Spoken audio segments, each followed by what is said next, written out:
രാവിലത്തേക്കൊക്കെ അല്പം മടിയുള്ളവർക്ക് ചെയ്യാൻ പറ്റുന്ന ഒരു ബ്രേക്ക്ഫാസ്റ്റ് ഓപ്ഷനാണ് ഈ ഓട്സ് സ്മൂത്തി. ഞാൻ തലേ രാത്രിയിൽ സോക്ക് ചെയ്ത് വെച്ചിരിക്കുന്ന ഓട്സ്, അല്ലെങ്കിൽ 4 to 5 അവേഴ്സ് മുൻപേ നിങ്ങൾ സോക്ക് ചെയ്ത് വെച്ചാലും മതി. അതിനകത്തേക്ക് നമുക്കിഷ്ടമുള്ള ഫ്രൂട്ട്സ് ഇട്ട് കൊടുത്ത് ആ സോക്ക് ചെയ്ത ഓട്സും ഇട്ട് കൊടുത്തതിന് ശേഷം തൈരും അതേപോലെ ഹണി, നിങ്ങളുടെ സ്വീറ്റ് ലെവൽ അനുസരിച്ചിട്ട് നിങ്ങൾ ഹണി ചേർത്ത് കൊടുക്കുക, അല്ലെങ്കിൽ നിങ്ങൾക്ക് ബ്രൗൺ ഷുഗർ ചേർത്ത് കൊടുക്കാം, അല്ലെങ്കിൽ നിങ്ങൾക്ക് വൈറ്റ് ഷുഗർ ചേർത്ത് കൊടുക്കാം. നിങ്ങൾ ഹെൽത്ത് കോൺഷ്യസ് ആണെങ്കിൽ ഹണിയും മറ്റേതും ചേർത്ത് കൊടുത്താൽ മതി കേട്ടോ. അതിനുശേഷം ഞാൻ ഉണ്ടാക്കിയത് രണ്ടാമത്തെ സ്മൂത്തി നല്ല ചോക്ലേറ്റ് സ്മൂത്തിയാണ്. പക്ഷേ അത് ഞാൻ വേ പ്രോട്ടീൻ കൊണ്ടാണ് ഉണ്ടാക്കിയത്. നിങ്ങളുടെ വീട്ടിൽ വേ പ്രോട്ടീൻ ഉണ്ടെങ്കിൽ നിങ്ങൾക്ക് ഉപയോഗിക്കാം, ഇല്ലാന്നുണ്ടെങ്കിൽ ചോക്ലേറ്റിൻ്റെ സിറപ്പായാലും നിങ്ങൾക്ക് ഉപയോഗിക്കാം.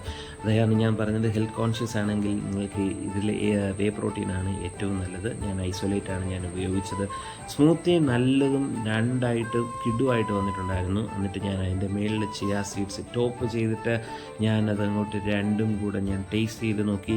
രണ്ടിനും അത്യാവശ്യം നല്ല ടേസ്റ്റ് ഉണ്ടായിരുന്നു. പക്ഷേ എനിക്ക് ഏറ്റവും കൂടുതൽ ഇഷ്ടപ്പെട്ടത് വേടയാണ്. മാംഗോയ്ക്ക് അത്രയും മധുരമില്ലാതിരുന്നത് കൊണ്ട്, മധുരം ഇട്ടിരുന്നെങ്കിൽ പൊളിയായതിന്.